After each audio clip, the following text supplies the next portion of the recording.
ഞങ്ങൾ വല്ലപ്പോഴൊക്കെ ഇപ്പോൾ തിയേറ്ററിൽ പോയി സിനിമ കാണാറുള്ളൂ, പ്രത്യേകിച്ച് സെലക്റ്റീവ് ആണെന്ന് തന്നെ പറയാം. ഞങ്ങൾ ലാസ്റ്റ് കണ്ട 2 സിനിമകൾ, ഒന്ന് കിഷ്കിന്ത കണ്ടു, 2 രേഖാചിത്രം, രണ്ടും ആസിഫ് അലിയുടെ സിനിമകളാണ്. അപ്പോൾ എനിവേ ആസിഫ് അലി വീണ്ടും ഇത്തരത്തിൽ നല്ല നല്ല സെലക്ഷൻസ് തുടരട്ടെ എന്ന് പറഞ്ഞുകൊണ്ട് രേഖാചിത്രത്തെക്കുറിച്ച് നമുക്ക് സംസാരിച്ചു തുടങ്ങാം. രേഖാചിത്രം ബെസ്റ്റ് സിനിമ ചെയ്യണമെന്ന് ആഗ്രഹം ഉണ്ടെങ്കിൽ, പഠിക്കണമെന്നൊക്കെ ആഗ്രഹം ഉണ്ടെങ്കിൽ നിങ്ങൾക്ക് തീർച്ചയായിട്ടും നിങ്ങൾ കണ്ടിരിക്കേണ്ട സിനിമകളിലൊന്നും മാസ്റ്റർ പീസാണ്, ശരിക്കും ഒരു മാസ്റ്റർ പീസാണ്.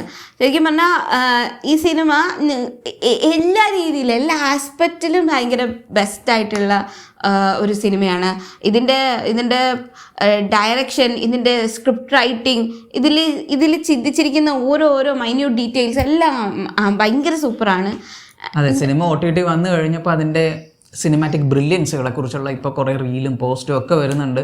അപ്പം അത് കണ്ടു കഴിയുമ്പോഴാണ് ഞങ്ങളും അതിനെക്കുറിച്ച് തന്നെ കൂടുതൽ അറിയുന്നത്. കാരണം പഴയ നമ്മുടെ കാതോട് കാതോരും അത് പണ്ട് എൻ്റെ ഏത് കുട്ടിക്കാലത്തും കണ്ടൊരു സിനിമയാണ്, ഞാൻ പിന്നെ റിപ്പീറ്റ് കണ്ടിട്ടില്ല. അപ്പോൾ ആ ബ്രില്യൻസ് ഒക്കെ വരുന്നത് കൊണ്ട് അത് കാണുമ്പോൾ നമുക്ക് കുറേ കൂടി അത്ഭുതമാണ്. അതും കൂടി അറിഞ്ഞിട്ട് സിനിമ കാണുമ്പോൾ വേറൊരു എക്സ്പീരിയൻസ് തന്നെയാണ്. ഇപ്പം ഞങ്ങൾ തിയേറ്ററിൽ സിനിമ കണ്ടു കഴിഞ്ഞിട്ട് ഞങ്ങൾ അതിനെക്കുറിച്ച് റിവ്യൂ ഒന്നും ചെയ്തില്ല.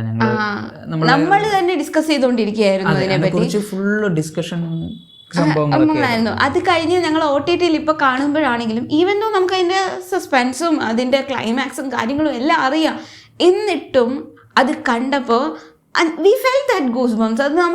അത് നമുക്ക് ഇനി നമുക്കത് കാണാമെന്നാണ് തോന്നുന്നു. അത്രയും നല്ല രസമായിട്ടാണ് അത് ചെയ്തിരിക്കുന്നത്. ഈവൻ ദോ അതിൻ്റെ സസ്പെൻസ് ഒക്കെ ബ്രേക്കായി പോയാലും അത് നമുക്ക് അറിയാം. കാണുമ്പോഴും ആ ഒരു ഫ്രഷ്നെസ്സിൽ തന്നെ നമുക്ക് കാണാം. എന്ന് വെച്ച് കഴിഞ്ഞാൽ സംഭവങ്ങൾ അറിയാം, പക്ഷെ കാണുമ്പോൾ ഉള്ള ഫീലിന് ഡിഫറൻസ് ഇല്ല. അതാണ് അതിൻ്റെ ഏറ്റവും വലിയൊരു ക്വാളിറ്റി എന്ന് പറയുന്നത്. നമുക്കൊരു എൻജോയ് ചെയ്യാൻ പറ്റുന്ന നല്ല, എന്ന് വെച്ചാൽ ഓരോ തവണ കാണുമ്പോഴും നമുക്ക് ഓരോ എക്സ്പീരിയൻസ് കിട്ടും. എന്താണ് ഞങ്ങൾക്ക് പറയാനുള്ളത്. ഇപ്പോൾ ഞങ്ങൾ തിയേറ്ററിൽ കണ്ടു കഴിഞ്ഞ് ഞങ്ങൾ ഇറങ്ങുമ്പോൾ ഞങ്ങൾ ഓവറോൾ സിനിമയുടെ മൊത്തത്തിൽ എല്ലാ ഇതിനെക്കുറിച്ചും ചർച്ച ചെയ്തെങ്കിൽ OTT കണ്ടു കഴിഞ്ഞപ്പോൾ ഞങ്ങൾ സിനിമയുടെ ആ ഒരു ഓക്കെ ഈ ഒരു ബ്രില്യൻസ്, അവരുടെ ഒരു മേക്കിംഗ്, അതിനെക്കുറിച്ചാണ് കൂടുതൽ ഡിസ്കഷൻസ് ഒക്കെ നടത്തിയത്.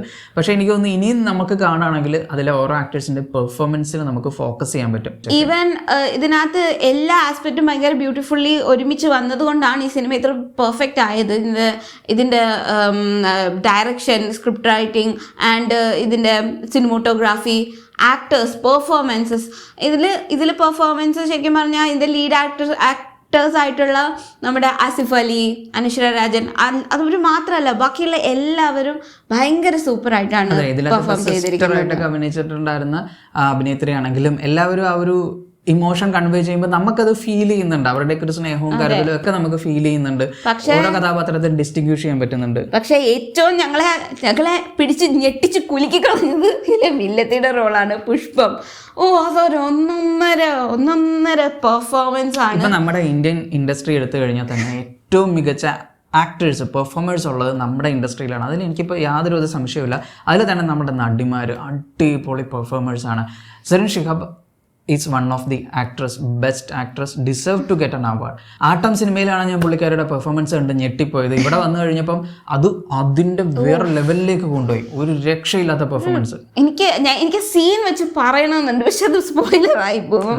ഈവൻ ഇത് കണ്ടിട്ടില്ലാത്ത ഒരാളെങ്കിലും ഉണ്ടെങ്കിൽ അവർ കണ്ടിട്ട് തന്നെ അണ്ടർസ്റ്റാൻഡ് ചെയ്യണം. നിങ്ങൾ കാണണം. കണ്ടിട്ടില്ലാത്തവരുണ്ടെങ്കിൽ, എനിക്ക് തോന്നുന്നു ഭൂരിഭാഗം മലയാളികൾ ഇപ്പോൾ കണ്ടിട്ടില്ലാത്തവരുണ്ടെങ്കിൽ തീർച്ചയായിട്ടും സിനിമ കാണണം. ഇത് നിങ്ങൾക്ക് ഡിസേർവിംഗ് ആണ് ഈ സിനിമ എന്ന് പറയാം. ശരിക്കും ഒരു ട്രീറ്റ് ആണ്. ആൻഡ് ഇത് 2 കാലഘട്ടം ഒരുമിച്ച് കൊണ്ടുവന്നിരിക്കുന്നത്, അതിന് റീക്രിയേറ്റ് ചെയ്തത്, oh my god, this is a fantastic work. അത്രയും രസമുള്ള ഒരു പണിയാണ് ഇവർ ചെയ്തു വെച്ചേക്കുന്നത്. പിന്നെ ഈ സിനിമയിലുള്ള പാസ്റ്റ് റിക്രിയേഷൻ ആണ് ഏറ്റവും ഞെട്ടിച്ച മറ്റൊരു ഘടകം എന്ന് പറയുന്നത്. ഭയങ്കര റിയലിസ്റ്റിക് ആയിരുന്നു. അവർ AI ഉപയോഗിച്ചിട്ടുണ്ടെന്ന് പറഞ്ഞാൽ പോലും ഇതിന് പറ്റുന്ന സിമിലർ ലുക്കുള്ള ആക്ടേഴ്സിനെയൊക്കെ അവർ കൊണ്ടുവന്നിട്ടുണ്ടായിരുന്നു. പിന്നെ ജൂനിയർ ആർട്ടിസ്റ്റ് ആയിട്ട് കുറച്ച് ഗേൾസ് ഉണ്ടായിരുന്നു. അവരെല്ലാം ശരിക്കും തോന്നുന്നു അവർ ആ കാലഘട്ടത്തിൽ നിന്ന് ഉള്ളവരാണെന്ന് തോന്നുന്നു. പിന്നെ അതുപോലെ നമ്മുടെ ഡയറക്ടേഴ്സ് ഭരതനാണെങ്കിലും കമലാണെങ്കിലും അങ്ങനെ എല്ലാവരും കൊണ്ടുവന്നു. അവിടെ മമ്മൂക്കേനെ അവർ റിക്രിയേറ്റ് ചെയ്തിരിക്കുന്നത്, അങ്ങനെ എല്ലാം കൊണ്ടുവന്നിട്ട് നമ്മളെ ഞെട്ടിച്ച് കളഞ്ഞു. അത്രയും അടിപൊളിയായിട്ട് എനിക്ക് റിയൽ ആയിട്ട് നമ്മൾ ഇവരൊക്കെ കണ്ടുകൊണ്ടിരിക്കുന്ന ഒരു ഫീലിലേക്ക് അവരെത്തിച്ചു എന്നുള്ളത് ഇവരുടെ ഒരു ഭയങ്കര വർക്കാണ്. അത് ശരിക്കും അപ്രിസിയേറ്റ് ചെയ്തേ പറ്റത്തുള്ളൂ.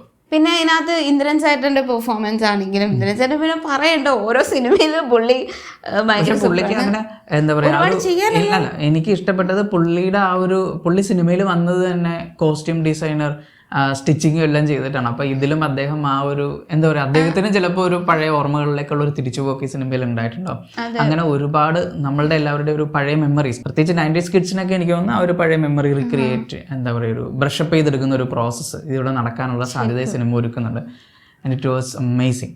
അപ്പോൾ സിനിമ എന്തായാലും സോണി ലിവിൽ അവൈലബിൾ ആണ്. അപ്പം സിനിമ നിങ്ങളെല്ലാവരും കാണണം. അത്രയും അടിപൊളി പടമാണ്, നമുക്കത് വർത്താണ്. കണ്ടിട്ടില്ലാത്തവർ എന്തായാലും കാണുക. കണ്ടിട്ടുള്ളവരാണെങ്കിൽ നിങ്ങളുടെ അഭിപ്രായങ്ങൾ എന്തായാലും കമന്റിൽ പറയുക. So that's all for today. Hope you liked our video. Thanks for watching. And video ഇഷ്ടപ്പെട്ടാൽ ലൈക്ക് ചെയ്യുക, ഷെയർ ചെയ്യാൻ, ചാനൽ സബ്സ്ക്രൈബ് ചെയ്യുക.